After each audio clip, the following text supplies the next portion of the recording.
After recently replaying and thinking on Pizzeria Simulator in my free time, a little thought formulated in my mind about the twisted amalgamation that is Molten Freddy, and how the deranged bear could possibly have a connection to the titular ball pit seen in Into the Pit.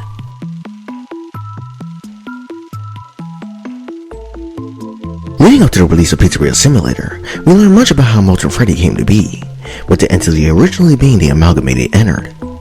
After the events assist the location and the departure from Michael's rotting corpse, Circus Baby and the other Fun Times would get into an argument, with the Fun Times seeing Baby as overbearing and bossy, while Baby would believe that they would be lost without her leadership. In the end, this argument would result in Baby being ejected from the rest of Ennard, with Baby going on to prepare herself and becoming the menacing Scrap Baby, while Funtime Freddy would take the reins of Ennard and reform into Molten Freddy. The amalgamation would then go on to find his way into Henry's Pizzeria, either being salvaged by Michael or sneaking in by hiding within a deluxe ball pit.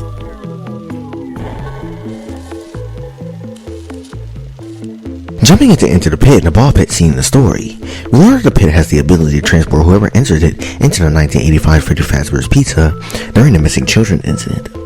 while also having to survive the malicious and aggressive Yellow Rabbit, who resides within the pit and the pizzeria itself. Given his connections to both Eleanor and the Stage Wraith, who both have ties to the concept of agony and memories, many people, including myself, have theorized that the ball pit is charged by the negative emotions and agony of the missing children incident, creating a memory snapshot of the pizzeria during this tragic and chaotic moment, with the Yellow Rabbit being an agony manifestation of how the MCI victim saw William during the incident and after it.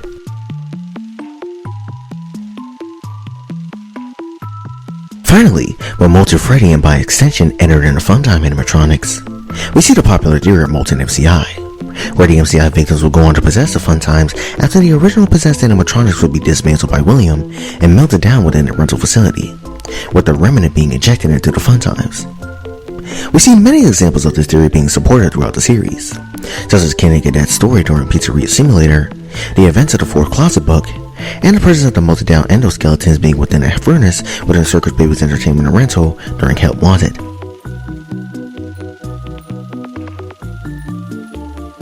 With all these details and information in mind, my theory is that during the events of FNAF 6, after Michael will buy the ball pit and put it into the restaurant, Molten Freddy will hide within the pit during the day, potentially putting customers and children at risk, before descending into the labyrinth at night to hunt for Mike. However, after lurking within the pit, the agony and negative emotions within Molten Freddy and the spirits possessing its wiry frame will charge the ball pit and link into it, causing the pit to gain its supernatural and haunted abilities. Long after the burning of Henry's Pizzeria and the events of Pizzeria Simulator, the ball pit would keep its paranormal nature, leading into the events of Into the Pit and Oswald's perilous encounter with the Yellow Rabbit.